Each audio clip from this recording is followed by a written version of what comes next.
Chiefs camp is firing on all cylinders without one wide receiver and with big plays from some of the defensive backs. What happened today on Locked On Chiefs? From the land of the free and the home of the Chiefs, this is the Locked On Chiefs podcast. Welcome back, Chiefs fans, and all of you everywhere. Thanks for being with us. We're brought to you today by FanDuel. You can make every single moment more, even though everything is leading up and this summer is approaching its midpoint. You can still get a deal every single day for all customers, a boost or a bonus for everyone all the time. That's right, for everyone. It's at FanDuel.com/lockedon. Get started today.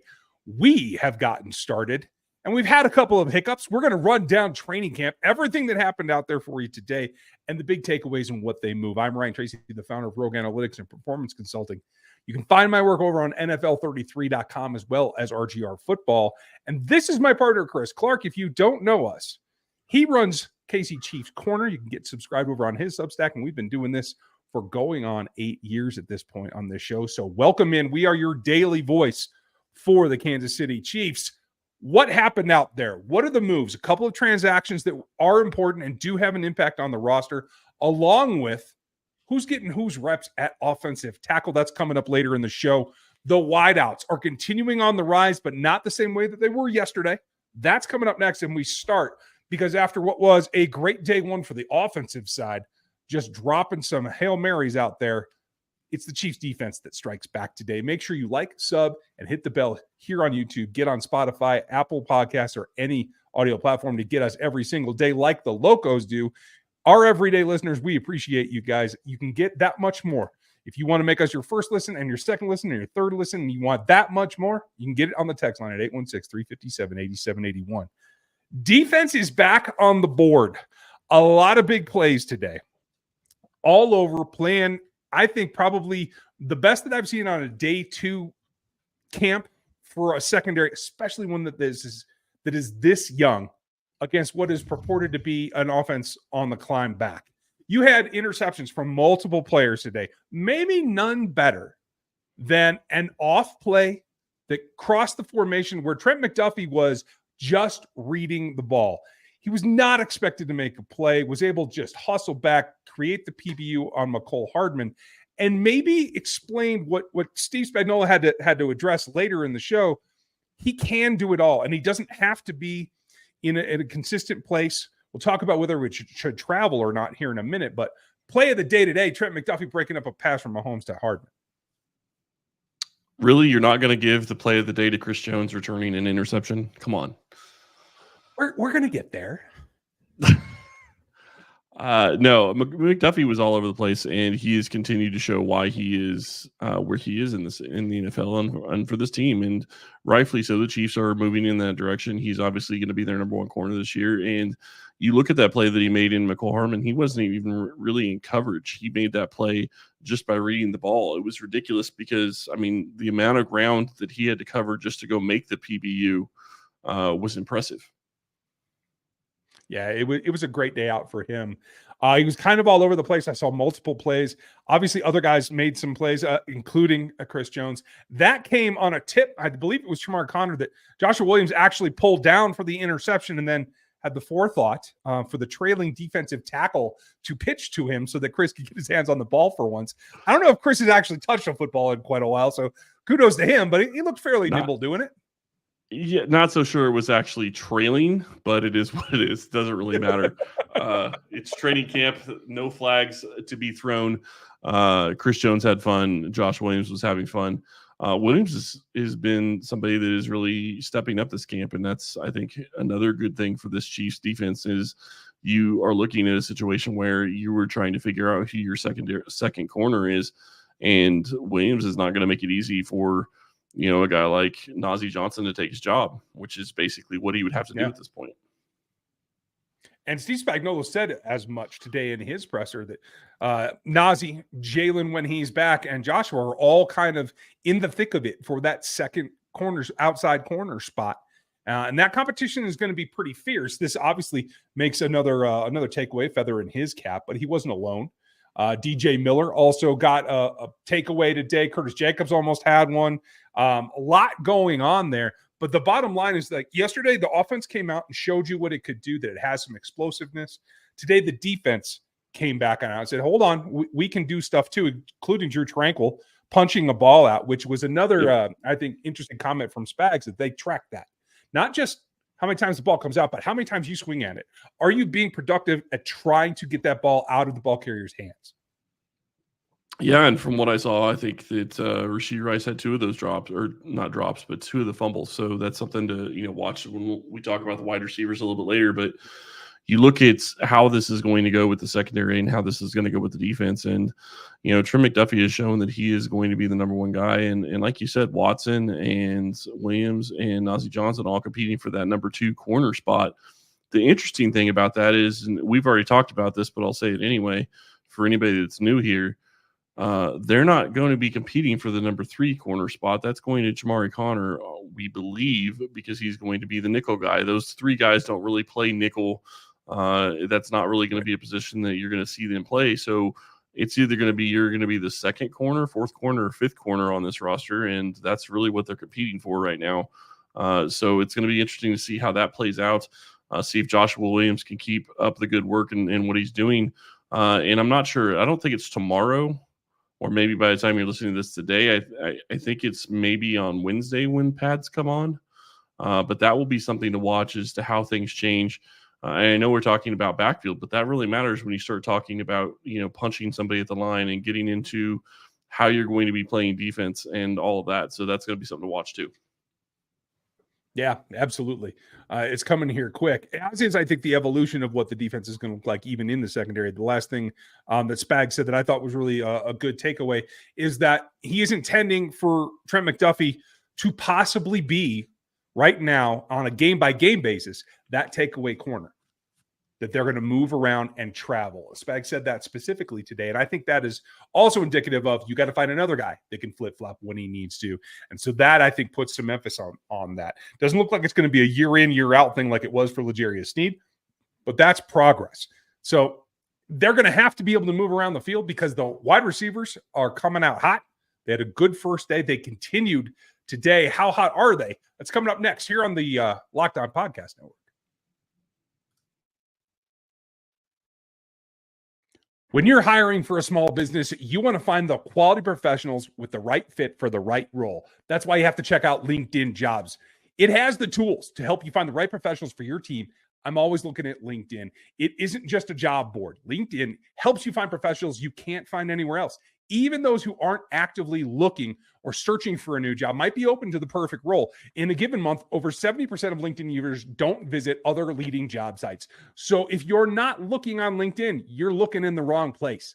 On LinkedIn, 86% of small businesses get qualified candidates within 24 hours. Hire professionals like a professional on LinkedIn. It goes down the easiest way to post your job for free is on LinkedIn.com/LockedOnNFL. That's LinkedIn.com/LockedOnNFL to post your job for free. Terms and conditions do apply.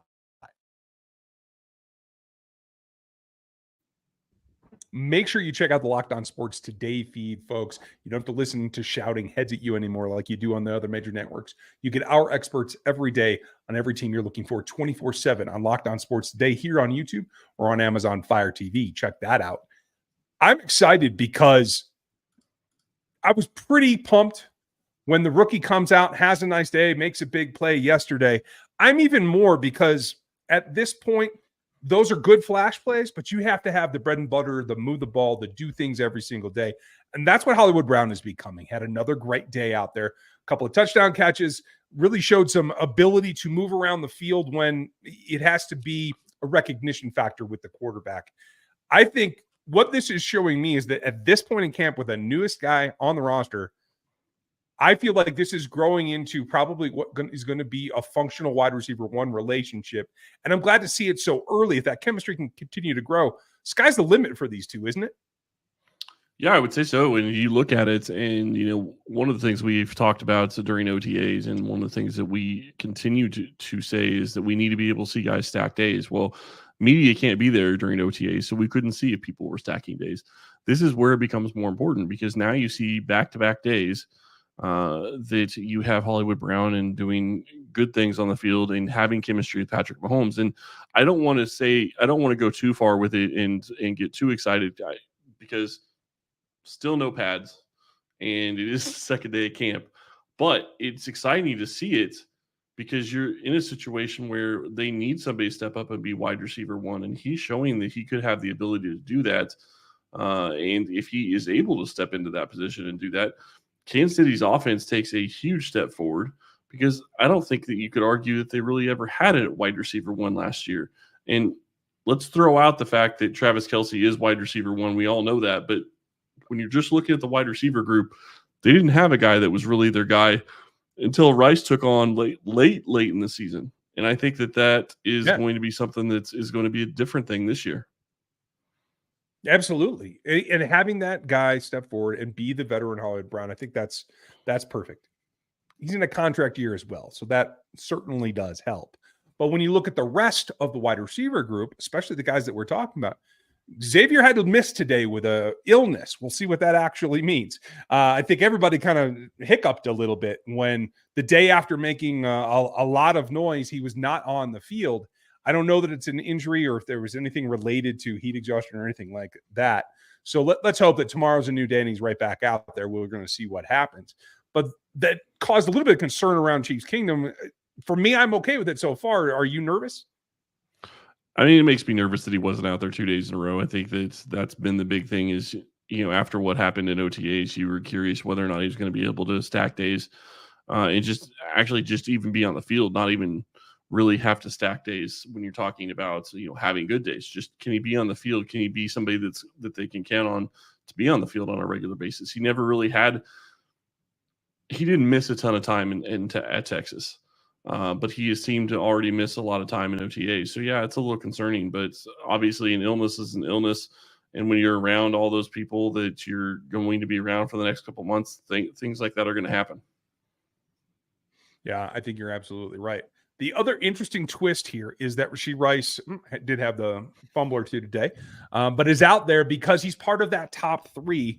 And it does appear as though, according to Clark Hunt, there's been no discussion with the league about any kind of penalty or suspension at this point. So that has to make you think that depending on what happens in the legal system, we might get an update later in the year, but it does not at this point appear to me that there's going to be suspension during the regular season for Rashee Rice. Is that how you read it too, or am I missing something? No, I think you're right. I looked for this before we started recording. I can't find it, but for some reason, I remember reading something about in a situation like this, if they're not going to make a ruling and suspend him before the season starts, they're not going to suspend him during the year. It's different when something happens during the season, but when you're in a situation where they already know everything that's going on and they're waiting for the reports to come out and they're waiting for the legal process to take, I don't think that they're going to suspend him, during the regular season. And then I don't think you could look at it and say, okay, well, now we have all the information and we're going to suspend him for the playoffs. So if he gets to a point where I don't think he's suspended by the first game of the season, I don't know that he gets suspended at all in 2024, and he's going to have to serve in 2025 because I don't think the NFL can come out and say, as long as he keeps his head down and doesn't have anything else, that, hey, we finally have all the information from your trial or whatever. We're now going to suspend you for the last 4 games of the season and some of the playoffs. You can't do that to a team. That's not how that should work. Yeah. I hope that it doesn't work that way. That's for certain.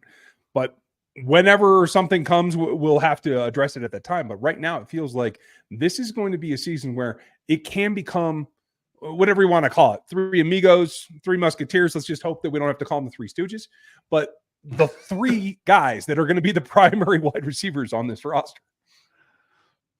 Yeah, and you look at those 3 guys as being your number 3 or your top 3 wideouts. I think you have to feel very good about where you are looking at the roster build, I guess you would say, because you're in a situation where you have 2 guys that probably have more talent than what you had on the entire roster other than Rashee Rice last year, and you added them in the offseason, and one of them will be here full time, obviously. But now you're in a situation where I think you could make an argument that this core is going to be something that this team should be able to be very successful with. And this offense is going to be a lot of fun to watch. And we're talking about wide receivers we haven't even really got into, and it really hasn't happened. We haven't seen it on the field yet. And a guy with Jared Wiley, who a lot of people were excited about in OTAs. And I'm guessing that that's going to be somebody that's going to start showing up. And while we talk about wideouts, the reality is it's the passing game. And Travis Kelce has an effect on the wideouts. Jared Wiley will have an effect on the wideouts just because of the different routes they're going to be able to run and pulling different people across the field and how things are going to work out on offense. So getting all that figured out now and trying to figure out who your top 5 playmakers are going to be is going to be a lot of fun to watch. And if the first couple of days are any indication, Hollywood Brown's going to be pretty good for the Chiefs, and Xavier Worthy is going to be a legitimate deep threat that they're going to have to get figured out, how to get involved in the offense early and often. Yeah, it's coming. It's going to give him the opportunity, and this is going to be, I think, an all gas, no brakes kind of situation with that group. That is not the case for a couple of guys that had to be let go. There are a couple of moves you need to know about, as well as who's getting the reps at left tackle. That's coming up next here on the Locked On Podcast Network. You love sports just like I do, and you love them so much you never want them to stop. But the playoffs have come and go. It's baseball season, and now it's training camp. There's always something to get into the action, and wherever you want to go, you can do it with one app on FanDuel and place any bets anytime you're in the mood. This summer, FanDuel is giving away to all customers either a boost or a bonus daily. That's right. There's something for everyone every day, all summer long. So head over to FanDuel.com. You can even take a look at the Chiefs right now. They are plus 600 for the next Super Bowl, the three-peat Super Bowl. You can go to FanDuel.com and start making the most out of your summer right now. There's still time left in this summer. FanDuel.com, the official sportsbook betting partner of Major League Baseball and the NFL.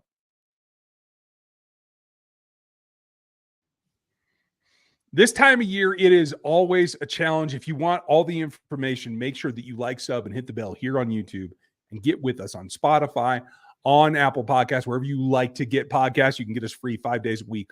Plus, you can get more at Chiefs Corner from Chris, breaking everything down, including the cap situation, from me at NFL33.com for the league-wide view, as well as RGR Football, where we talk all kinds of Chiefs. So check those out as well. Now, a couple of moves had to be made. There was an injury that did happen. Garrett Prince had to be let go. Now, I have not seen the transaction report as of our recording for this, but if he clears waivers, Garrett Prince will revert to IR, will be back with the Chiefs and be able to rehab, workout, whatever. They see enough in him that I think that that's a positive sign overall. To replace him, they brought in Isaiah Gathings, who's been on this roster before. But he will not be able to play this season. I think that's one of the big things to be clear on. Because if you go to IR before the final cutdowns, you're not able to come back. Not that I thought he had a great chance of making the roster, but that basically shuts him down for the year at this point, I believe. He can rehab, he can study, he can do, take advantage of being in the room, that kind of thing. But yeah, definitely not going to be on the roster in any way. And unfortunately, he had to do that, but he had Isaiah Gathings still sitting out there, who's been on the roster before. So there's a continuity there that he can walk back in. Continuity is kind of the name of the game today. The Chiefs also let go safety Trey Dean, who a lot of folks thought after his performance in OTA might have a shot at the roster. I don't think either of us put him on the 53, but they let him go to bring back Tyree Gillespie, and obviously a Mizzou product who spent time on the practice squad here, knows the system, and should be able to be a guy that takes a lot of recognition. I don't think he'll take snaps away from, but right now, while Justin Reed is out with this quad strain, Spagnuolo talked about it today that it is Jaden Hicks that's getting a ton of these reps. They might not just have enough bodies to play safety. So I think Gillespie having some experience walking in gives them another option that can at least fill out camp for them pretty well. Yeah, and it makes sense that they go in and bring somebody else that they already knew. It's kind of surprising that they let go of Dean. Dean was on the practice squad last year too. So, but at this point, it makes sense if they feel like they need more at safety, which obviously it seems like they do. This is the move they decided to use. So, I mean, it is what it is, and we'll see what Gillespie's able to bring to the roster and what he is going to be able to do this season for the Chiefs. Or, I guess just maybe training camp, is he's probably more of a training camp body / practice squad guy, but not having injuries to having an injury to your starting safety is going to cause different things down the road. So we'll see. Hopefully that we'll see Reed back later this week. I do believe he had a not a brace, but a sleeve on his quad yesterday on Sunday's practice, but he did not have one on Monday's practice. So that's something to watch. That could indicate that he's getting closer. Yeah, positive movement. I will take it. I will also take positive movement at maybe the most watched position battle in this camp, but that is the left tackle position. Status quo today. Waddy Morris got the first rep. They rotated very, very robustly, shall we put it. This is an open competition. I think Kingsley Suamataia talked about it when he was in front of the press the other day, just that they get along, they're friendly, they both want to win, and they both want to compete. And it seems like the Chiefs are giving them both every opportunity to go seize that job. Yeah, and I will say this. I think that you look at it and you look at how quickly Suamataia is rotating in. I think it shows that he probably has a little bit of an edge, being the rookie. Yeah, you're going to give the veteran guy the snaps to begin with, but I think Suamataia is showing that at least from the amount of snaps he's getting and how quickly he's getting in, I think it shows that he probably has an edge and could get to a point where he would be the guy that's going to be starting at left tackle in the near future. And maybe that doesn't happen this week. Maybe it doesn't happen next week, but I would say by the time the season starts, he's probably going to be your starting left tackle. We'll see if that holds true. Again, you and I have talked about this a lot. The big thing with those guys is getting in there, getting in pads, and seeing how things turn out when the pads come on, because until you actually start banging and going up against your defensive ends and trying to figure out how you're going to do with your twists and work all of that and try to get chemistry, that's going to be an issue. And the other thing that really actually kind of hurts, I guess I won't say hurts Morris, but it doesn't help him, is Suamataia doesn't have any kind of chemistry with Caliendo. Morris isn't going to have much chemistry with Caliendo. If Tooney was playing, it would actually kind of help Morris because he would have some chemistry there. He'd have, an idea as to how that's going to play out and how he plays. So I'm not going to say that, chemistry is everything this early in training camp, but chemistry is definitely something that this offensive line has worked to try to get focused on and try to make sure that they know what's going on, where, when it's going on, so they can protect Patrick the best that they possibly can. So, and Joe Tooney was at practice again today. He didn't, he's still on PUP. He's not going to be practicing, I don't think, for a bit, but he was there today. I saw him walking down the hill. That's always a great sign to have those guys that do it. Yeah. I'll take anything at this point to make sure that there's still forward momentum. I really do like the fact that they're going to give them at least a very long leash right now to really get in there in the thick of it and battle. That makes me feel good that they're getting as much exposure as possible so that whatever the decision does end up being, that you have given them more than ample reason to prove either yay or nay what that outcome is going to be. I still feel like it's Suamataia. We'll see what happens. Interestingly enough, did you see who the second left tackle was? The guy that practiced with the second team? Yeah, and good for Godric. You're going to have to pronounce his last name for me because I'm terrible at it. Yep, nope, not going to do that one. Oh, come on. All right, I thought you had it there. Nope, Chew. I'll just call him Chew like people say. There you go. Had some interesting takeaways there. Basically beating out Lucas Niang to take some of those second snaps on the right side. The backup, quote unquote, second group left tackle was Ethan Driscoll, the rookie. Who I think about. Okay. I thought you were talking about you. Okay, well, still an interesting development. So yeah, the tackle position is wide open on every level this year. I'm excited to see Driscoll myself. I have not and will not have seen him till I get to camp to see him in a Chiefs uniform. So I'm looking forward to that as well. Folks, what do you think? Let us know your thoughts on who wins what, where, and when. What does the depth chart look like? Leave your comments below. What do you got? I was just going to say, it's very fascinating to me to see Godric come in and get second team snaps above Lucas Niang. I think that basically kind of tells us where they see these players and whether or not he's actually going to be the better player this season compared to what Niang is. I don't think that's the question that Kansas City's trying to answer at this point. It's how much has Godric improved from one year to the next, and where do we see him in the near future? Because you already know what you basically have in Niang. And I don't think you can feel comfortable with him as your backup just because you know what you have with him. But then there's the other question of how many tackles are they going to keep on this roster, because it's always going to be a battle about how many people are going to keep. With the question with Tooney, and we've talked about this, does Wanye Morris become a left guard if Suamataia steps in as the starter? How does that shake up your rotation at the tackle position? Driscoll taking the second team snaps at left tackle is kind of surprising to me. I would have expected it would have been, a situation where they'd go a different direction, but that says a lot about what they think about him. And that's extremely encouraging, because at that point, you're looking at a situation where your top three tackles are Morris, Suamataia, and Taylor, but you already think that Ethan Driscoll is that next guy at left tackle. I guarantee you he can play right tackle. If they're going to get him snaps at left tackle, it means that they think that he has the ability to possibly be a swing guy too, in my mind. Yeah. Because I was expecting him to just play gold. straight right tackle. Sorry. Mm-hmm. Yeah, and maybe this is an experiment. Let's see if we get back-to-back days. But yeah, that's exactly my thought as well, is that the right side was expected. This is bonus. So let's see what happens tomorrow. Where do you think that he lands, folks? Leave your comments below. Like, sub, hit the bell. Do all the things. Make sure that you're subscribed and hit that text line at 816-357-8781. It is the easiest, most efficient way for you to get breaking news or anything that we have to drop in a hurry before we're able to get in front of a microphone. So throw that out there. Get yourself attached. We appreciate you spending your time with us. This is going to be a long, long training camp. It's longer than most in the league, and we are going to have a ton to go over. So make sure that you are subscribed and ready to go for the entirety of it.